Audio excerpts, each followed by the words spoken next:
तो good morning students. Previous video में हम लोग डिस्कस कर रहे थे पार्टनरशिप डीड के बारे में।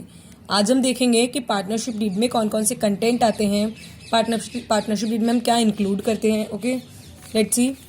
Following content are including in partnership deed. ये क्लियर होना चाहिए पार्टनरशिप डीड क्या होता है। सबसे पहले पार्टनरशिप डीड बताया था मैंने, एक ऐसा डॉक्यूमेंट होता है जिसमें पार्टनर्स जितने भी होते हैं उनसे रिलेटेड सारे रूल्स, रेगुलेशंस, राइट्स, उनकी रिस्पॉन्सिबिलिटीज मेंशन होती है। अब बात कंटेंट की है। First, name and address of the firm. सबसे पहले जो हमारी फर्म है उसका नेम क्या है और उसका एड्रेस क्या है वो लेंगे हम वहाँ पे।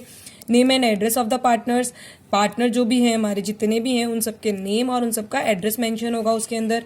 Nature of business, the firm propose to do, कि जिस तरीके का बिजनेस करना चाहता है उस बिजनेस का नेचर वहाँ मेंशन होगा कि आप क्लोथ बिजनेस कर रहे हैं कि फ्रूट्स बिजनेस कर रहे हैं, which type of business mention होगा वो पार्टनरशिप डीड में। Next, capital of the partners, कि पार्टनर्स जो कैपिटल ला रहे हैं उनका रेशो क्या है, वो किस रेशो में ला रहा है, कि ऐसा तो नहीं है ना विदाउट रेशो मन में आ रहा है वो कर रहे हैं ये लोग। एक रेशो फिक्स होता है इसमें, तो वो कैपिटल ऑफ द पार्टनर्स का रेशो कितना ला रहे हैं वो यहाँ मेंशन होता है। उनको आप कितना इंटरेस्ट देंगे कैपिटल पे वो यहाँ मेंशन करेंगे।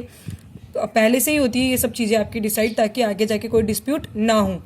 Next, drawing, interest on drawing, profit sharing ratio, कि किस रेशो में वो लोग प्रॉफिट शेयर करेंगे, क्या सैलरी है, क्या गुडविल है। अकाउंटिंग पीरियड क्या रहेगा, कि 12 महीने से अकाउंटिंग करेंगे, 15 महीने से अकाउंटिंग करेंगे। Okay, generally in a case accounting period only 12 months from 1 April to 31 March. Date of commencement of partnership, कि आपने कौन सी तारीख को आपका बिजनेस, आपका पार्टनरशिप स्टार्ट किया था वो वहाँ मेंशन होगा। ड्यूरेशन ऑफ पार्टनरशिप, मतलब आप किस तरीके का पार्टनरशिप कर रहे हैं, स्पेसिफिक कर रहे हैं, जनरल कर रहे हैं, तो वो जैसा भी पार्टनरशिप आप कर रहे हैं उसका टाइम पीरियड वहाँ होगा। Rule to be followed in case of admission of a partner, admission, अगर किसी पार्टनर का एडमिशन कर रहे हैं तो जितने भी रूल्स रेगुलेशन है वो सारी प्रोसेस आपको फॉलो करनी होगी, वो यहाँ मेंशन होगी। Rules to be followed in case of settling the accounts on retirement, कि अगर कोई पार्टनर रिटायर हो रहा है, कोई पार्टनर आपका फॉर्म छोड़ के जा रहा है, तो उसके केस में जो रूल्स है उसको आप कैसे सेटलमेंट करेंगे, उसको क्या देना है क्या नहीं देना, वो सारा यहाँ मेंशन होगा। सेटलमेंट ऑफ डिस्प्यूट, अगर कोई डिस्प्यूट हो जाता है तो उसको कैसे सेटल्ड करना है आपको। Use of decision of Gardner versus Murray rule, एक रूल आया था आपके गार्डने वर्सेस मरे रूल जिसको हम आगे डिटेल में पढ़ेंगे, बट उसके बारे में भी यहाँ पे दिया हुआ है, डीड में लिख चुके होंगे हम पहले ही कि अब कौन से केस में हमें गार्डने वर्सेस मरे रूल का यूज़ करना है, उसके डिसीजन के अकॉर्डिंग हमें निकालना है कंक्लूजन। हमने बात की पार्टनरशिप डीड में क्या क्या होता है। सपोज अगर पार्टनरशिप डीड ही नहीं हो फॉर्म में, in absence of partnership deed हम क्या करेंगे। ज़रूरी तो नहीं कि हर बार पार्टनरशिप डीड बनाई जाए, कुछ ऐसा भी हो सकता है ना कभी कि हम लोग पार्टनरशिप डीड बनाना भूल गए या हमने बना ही नहीं हो, तो उसके केस में क्या होता है देखते हैं। कुछ रूल्स एप्लीकेबल होते हैं, इंपॉर्टेंट है ये। वो क्या है, rules applicable in the absence of partnership deed. अगर पार्टनरशिप डीड नहीं होती है तो उसके केस में कौन से रूल्स जो ऐसे हैं जो एप्लीकेबल करते हैं, हम देखते हैं क्या क्या रूल हैं। The partner will share profit and loss equally, वहाँ पे था कि जब हम पार्टनरशिप डीड बनाते हैं तब हमने लिखा था कि पार्टनर प्रॉफिट शेयरिंग रेशियो हम वहाँ मेंशन करते हैं, लेकिन in case of absence of partnership deed हमें क्या करना होगा, हमारा जो प्रॉफिट और लॉस होगा वो ऑलवेज इक्वली जाएगा। Partners will not get salary, किसी पार्टनर को किसी तरह की कोई सैलरी नहीं दी जाती है, कब, जब पार्टनरशिप डीड एब्सेंस होती है, जब पार्टनरशिप डीड नहीं होती है हमारे पास।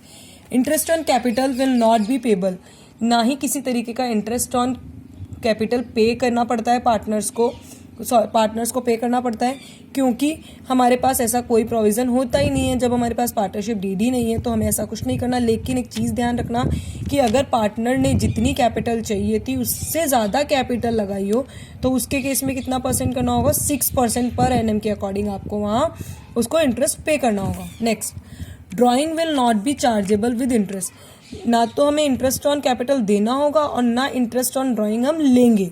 ओके, क्योंकि फॉर्म को कैपिटल, अगर फॉर्म है कोई उसमें कैपिटल लगाई है तो इंटरेस्ट तो हमें देना पड़ेगा ना कैपिटल पे तो।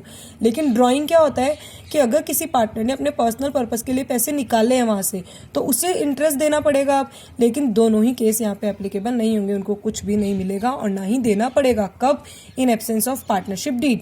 Last, partners will get 6% per annum interest on loan to the firm if mutually agreed.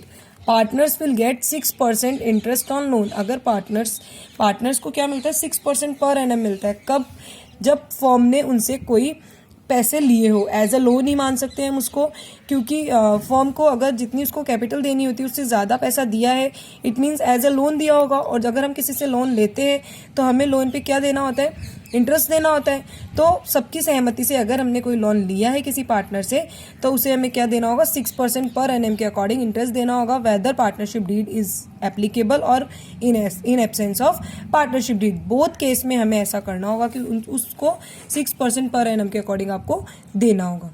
Okay, thank you.